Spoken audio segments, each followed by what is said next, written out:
عزیز طلبہ، یہ B A Urdu honours part 1 کا پیپر 1 کا لیکچر ہے میرا، ناول حسرت تعمیر۔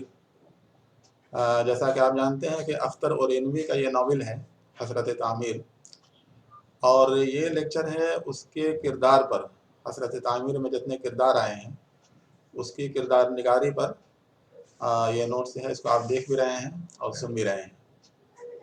اس میں کل ملا کے 52 کردار ہیں، لیکن اس کے خاص کرداروں میں بوس محبوب ہیں، منظر ہیں، مسرور ہیں، بیگم ہیں، سلمہ سوگیتی ہیں، عذرا شانتی ہیں، جمیل انور ہیں، میر گھوسی وغیرہ ہیں۔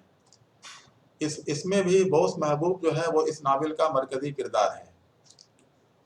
اس کا ماضی یہ ہے کہ وہ ایک کمپاؤنڈر کا بیٹا ہے، اس لیے وہ اعلیٰ تعلیم تو حاصل نہیں کر سکا، لیکن اس کی شادی ایک بڑے گھرانے میں ہو جاتی ہے۔ اس کی بیگم اس کو بزنس کرنے کے لیے پیسے فراہم کرتی ہے، وہ ٹھیکیداری کا کام شروع کرتا ہے، اور چونکہ وہ زمانہ دوسری جنگ عظیم کا تھا اس لیے اس کے کاروبار میں بہت تیزی سے ترقی ہوتی ہے۔ وہ ایک اسٹیٹ کا مالک بن جاتا ہے جس کا نام وہ اپنے ہی نام پر محبوب نگر رکھتا ہے۔ وہ جنگ کا زمانہ تھا، اور جنگ کے زمانے میں جیسا کہ آپ جانتے ہیں کہ کافی چیزیں مہنگی ہو جاتی ہیں، اس کا فائدہ جو بزنس مین اٹھاتے ہیں، اس موقع سے اس نے گویا پورا فائدہ اٹھایا۔ لیکن اس کا چونکہ بوس محبوب کا خاندانی پس منظر بہت معمولی ہے، لہٰذا نئی نئی دولت نے بوس کے اندر بہت سی کمزوریاں بھی پیدا کر دی تھیں۔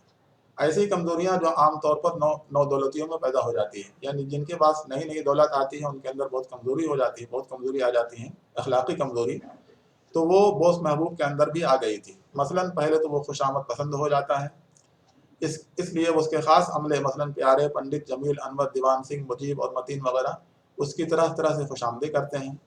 اس کے بعد بوس میں تعیش پسندی آ جاتی ہے۔ تعیش پسندی کا مطلب کہ عیش و مستی میں وہ ڈوب جاتا ہے، اور اس کے لیے بہت سے غلط کام کو بھی اختیار کرتا ہے وہ۔ پھر اس کو شراب کی بھی لت لگ جاتی ہے، شراب بھی پینے لگتا ہے۔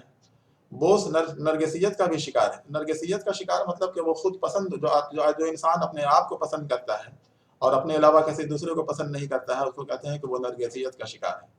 چونکہ پاس اس کی بے پناہ دولت آ گئی تھی، اس لیے وہ سمجھتا تھا کہ وہ وہی سب کچھ ہے، باقی دوسرے لوگ کچھ نہیں ہیں۔ بیگم سے اس کو یہ شکایت یہ بھی ہے کہ اس کے صلاحیتوں کا اعتراف نہیں کرتی۔ بوس اپنے سسرال کے مقابلے میں احساس کمتری کا شکار ہے۔ چنانچہ جب اس کے خوشحالی کے دن آئے تو اس کی سب سے بڑی لذت اپنے سسرال میں اپنی عمارت ثابت کرنے میں حاصل ہوتی ہے۔ جیسا کہ ہم نے بتایا آپ کو کہ اس کو بزنس کرنے کے لیے پیسہ اس کی بیگم نے، اس کی بیوی نے دیا تھا، تو اس کو لے کر کے وہ ہمیشہ احساس کمتری کا شکار رہتا تھا، اور وہ چاہتا تھا کہ اپنی امیری کو وہ ثابت کرے، لیکن کہیں نہ کہیں اس کے دل میں یہ احساس تھا کہ یہ بزنس جو کچھ آج ترقی پر ہے وہ اس کی بیگم کی وجہ سے ہے۔ اس کے برعکس، یعنی اس کے الٹے دیکھا جائے تو بیگم کے کردار میں بڑی ہمواری ہے۔ وہ جاگیردارانہ تہذیب کے بہترین نمائندہ ہیں، وہ ایک حوصلہ مند خاتون ہیں، وہ اپنے شوہر کو مہدی میں بلند دیکھنا چاہتی ہیں، چنانچہ انہوں نے بوس محبوب کو تجارت کے لیے تیار کیا۔ اس طرح وہ اپنے شوہر کی محسن بھی تھیں۔ بیگم صرف اس وقت برہم ہوتی ہیں جب بوس محبوب دوسری شادی کی بات کرتا ہے۔ اس وقت ہزار تہذیب و شائستگی کے باوجود بیگم مشتعل ہو جاتی ہیں اور اس کو برا بھلا کہتی ہیں۔ ظاہر سی بات ہے کوئی بھی عورت اس کو برداشت نہیں کر سکتی کہ اس کا شوہر دوسری شادی کرے، جبکہ اس کی کوئی ضرورت بھی نہیں تھی، اور وہ اپنے شوہر کی محسن بھی تھی، انہوں نے احسان بھی کیا تھا اس پر۔ لیکن یہی بیگم اس وقت سراپا محبت بن جاتی ہیں جب بوس محبوب خودکشی کا سوان رچاتا ہے۔ بیگم کے اندر جو ماں کا دل ہے وہ بہت خوبصورت ہے، ان کی خواہشات بہت معصومانہ ہیں، ان کی باتیں سن کر ان سے عقیدت سی ہو جاتی ہے۔ ٹینک کوٹھی کا نقشہ بن کر آیا تو بیگم کہنے لگی اپنی بہو کی رونمائی میں اس کوٹھی کو دے دیجیے گا۔ ان کے اندر کوئی ایک معصوم سا دل تھا، وہ چاہتی تھی کہ خاندان خوشحال رہے، سب لوگ مل جل کے رہیں، اور ایک جو اس کے اندر خرابی پیدا ہو گئی تھی اس کو وہ پسند نہیں کرتی تھی، وہ چاہتی تھی کہ وہ اس کو وہ دور کر لیں۔ بوس محبوب اور بیگم کے علاوہ تیسرا اہم کردار منظر ہے۔ یہ بیگم کا بھانجا ہے اور اس کا ماؤتھ پیس ہے، ان کا یہ ترجمان ہے، ان کی باتوں کی یہ ترجمانی کرتا ہے۔ وہ جذباتی فطرت کا حامل ہے اور اس کے بشرے سے، یعنی اس کی فطرت سے ذہانت کا اظہار ہوتا ہے۔ وہ نظریاتی اعتبار سے کمیونزم کی طرف مائل ہے، مگر اسی کے ساتھ وہ نمازی بھی پڑھتا ہے۔ اس طرح اس کے داخلی کردار میں تشکیک اور تصادم نظر آتا ہے۔ تشکیک اور تصادم کا مطلب یہ ہوا کہ وہ ایک طرف نماز پڑھتا ہے، دوسری طرف کمیونزم کا نظریہ بھی رکھتا ہے۔ ان دونوں میں تضاد نظر آتا ہے۔ اس ناول میں منظر اور سلمہ سوگیتی کے کردار مثالی نظر آتے ہیں۔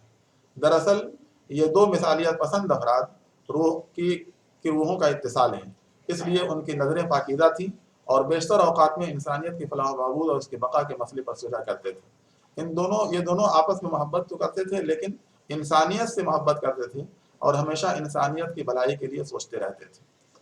ان دونوں کرداروں میں بہت سی باتیں قدر مشترک کی حیثیت رکھتی ہیں، مثلا دونوں جنگ سے نفرت کرتے ہیں اور دونوں ایک ساتھ یہ عہد کرتے ہیں کہ انسان کو خوش و خرم بنانے کے لیے اپنی زندگیاں وقف کر دیں گے۔ منظر نیک اور صالح نوجوان ہے، آدیواسیوں کے علاقے میں وہ سماجی اصلاح کا کام بھی کرتا ہے۔ دوسری طرف سلما کے مزاج میں جو مثالیت پسندی تھی، اس نے بالآخر اس کو گاندھی کے آشرم میں پہنچایا۔ یہ دونوں گویا بہت ہی مثالی کردار ہیں اور انسانی فلاح و بہبود کے بارے میں ہمیشہ سوچا کرتے تھے اور گویا عملی طور پر اس طرف کام بھی کرتے تھے۔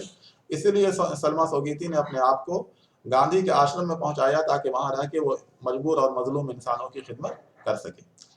مجیب کے کردار میں شاطرانہ پن ہے، اس کو انگریزی زبان پر عبور حاصل ہے اور وہ قرینے سے انگریزی لباس استعمال کرتا ہے۔ غرض یہ کہ وہ بہت تیز ترار ہے اور بوس محبوب سے قربت کی بنا پر اس کے داخلی اور نجی معاملات میں وہ کافی دخیل نظر آتا ہے۔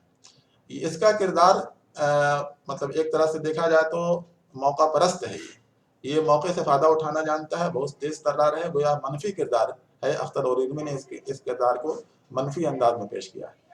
ناول یہ تو ہوئے مرد کردار، لیکن ناول حضرت تعمیر کے نسوانی کرداروں میں اس میں جو عورتوں کے کردار ہیں ان میں مسز شمشیر نہایت سلیقہ مند، نفیس طبع اور دلواں شخصیت نظر آتی ہے۔ وہ انگریز کے زمانے کی افسر شاہی کا ایک ایسا پردہ ہے جو حسین و جمیل بھی ہیں اور ان کی کردار نگاری کارکردگی میں کوئی کمی نہیں۔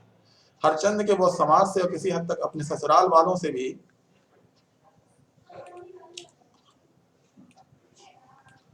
کٹی ہوئی ہیں، لیکن عیش امروز کے لیے اور سوسائٹی میں نام و نمود پیدا کرنے کے لیے ایسی حرکتیں بھی کرتی ہیں جن سے مسٹر شمشیر بھی رسوا ہوتے ہیں اور انہیں بھی اپنی نگاہیں جھکانی پڑتی ہیں۔ یہ ایک ایسی کردار ہیں جو نمود و نمائش کو پسند کرتی ہیں اور چاہتی ہیں کہ سوسائٹی میں ان کا نام ہو، لوگ ان کو سمجھیں کہ بہت امیر ہیں اور ان کی عزت کریں۔ جس طرح سے عام طور پر امیر عورتوں کا مزاج ہوتا ہے، ویسی ان کی فطرت بھی تھی۔ میر گھوسی جو ہے وہ بھی اس کے ناول کے کردار ہیں اور یہ ایک زوال پذیر سماج کا انتہائی فتنہ انگیز اور بد اتوار کردار ہے۔ یہ بھی منفی کردار ہے، وہ سیدھی راہ پر چلنا جانتا ہی نہیں، مقدمہ بازی، شرنگیزی، افطرا پردازی، جھوٹ اور فریب اس کا شیوا ہے۔ اس کا فتنہ پرداز ذہن ہر وقت سازشوں کا جال بچھاتا رہتا ہے۔ اس نے خود اپنے داماد کو گھر بلا کر شیعہ سنی کا جھگڑا کھڑا کر دیا اور اسے قتل کرنے کی دھمکی دے کر اسے طلاق نامہ لکھوا لیا، جبکہ اس کا قصور صرف اتنا تھا کہ وہ دولت مند نہیں تھا۔ غرض یہ کہ میر گھوسی اس زنگ خوردہ سماج کا انتہائی منفی کردار ہے۔ یہ گویا اختر اور علمی نے اس کردار کو سب سے برے کردار کی شکل میں گویا اس کو پیش کیا ہے۔ مولوی نجابت کے کردار میں کچھ تضاد اور ناہمواری نظر آتی ہے۔ وہ خود ایک کالج میں پروفیسر ہیں، ان کی لڑکیاں اعلیٰ تعلیم یافتہ اور ماڈرن ہیں، تیراکی اور تیر اندازی کا بھی شوق رکھتی ہیں، لیکن جب بوس محبوب کی طرف سے شادی کے لیے ان کی لڑکی کی تصویر کا مطالبہ ہوتا ہے تو وہ یہ کہہ کر انکار کر دیتے ہیں کہ یہ مغربی رسم ہے، مشرقی تہذیب کے خلاف ہے۔ اس میں تضاد ہے ان کے کردار میں۔ اگر ایک طرف انہوں نے اپنی لڑکیوں کو اتنا اعلیٰ تعلیم یافتہ ماڈرن بنایا تھا کہ وہ تیر اندازی بھی کرتی ہیں، تیراکی بھی کرتی ہیں، تو پھر شادی کے لیے اگر کوئی تصویر کا مطالبہ کرتا ہے تو ان کو برا نہیں ماننا چاہیے، لیکن اس وقت انہوں نے مشرقی تہذیب کے خلاف کہہ کے گویا ان کو تصویر دینے سے انکار کر دیا۔ یہ اس کردار کا اقتضاد ہے۔ انگریزوں کے زمانے کے نوکرشاہی کرداروں میں شمشیر الدولہ کو نمائندہ کردار قرار دیا جا سکتا ہے۔ اس کی آمدنی کم تھی، وسائل محدود تھے، لیکن انگریز حکام کی تقلید میں شراب کی محفلیں سجانا اور پارٹیاں کرنا انہوں نے بھی سیکھ لیا ہے۔ نتیجہ یہ ہے کہ رشوت لیتے ہیں، قرض کی مے پیتے ہیں اور دکانداروں کی رقم کی ادائیگی نہیں کرتے۔ ادھر اندرون خانہ ان کی بیگم آنے جانے والوں کی جیب صاف کرتی ہیں۔ یہ کردار بھی انتہائی منفی کردار ہے جو ہر قسم کے غلط طریقے اپناتا ہے صرف اس لیے کہ وہ شراب کی محفلیں سجا سکیں اور بڑے لوگوں کی پارٹی کر سکیں۔ اس طرح کردار نگاری کے اعتبار سے دیکھا جائے تو ناول حضرت تعمیر کے افق پر متنوع اور دلچسپ کرداروں کی ایک کہکشاں آباد ہے۔ اس میں بہت ہی الگ الگ کردار ہیں، ہر طرح کے کردار ہیں، مثبت بھی ہیں، منفی بھی ہیں، لیکن کردار خواہ مثبت ہو یا منفی یہ سب فطری اور ہمارے آس پاس کی دنیا کے معلوم ہوتے ہیں۔ یہی بڑی بات ہے، خاص بات ہے کہ یہ سارے کردار ہمارے جانے پہچانے معلوم ہوتے ہیں، کوئی اجنبی نہیں لگتے ہیں، اور یہ کسی بھی ناول میں کردار نگاری کے کامیاب ہونے کی دلیل ہے۔ اس طرح دیکھا جائے تو یہ کردار نگاری کے اعتبار سے بھی اختر اور علمی کا یہ ناول حضرت تعمیر ایک کامیاب ناول ہے۔ امید ہے آپ لوگوں نے اس کو غور سے سنا ہوگا، سمجھا ہوگا اور اس سے آپ لوگ فائدہ اٹھائیں گے۔ شکریہ۔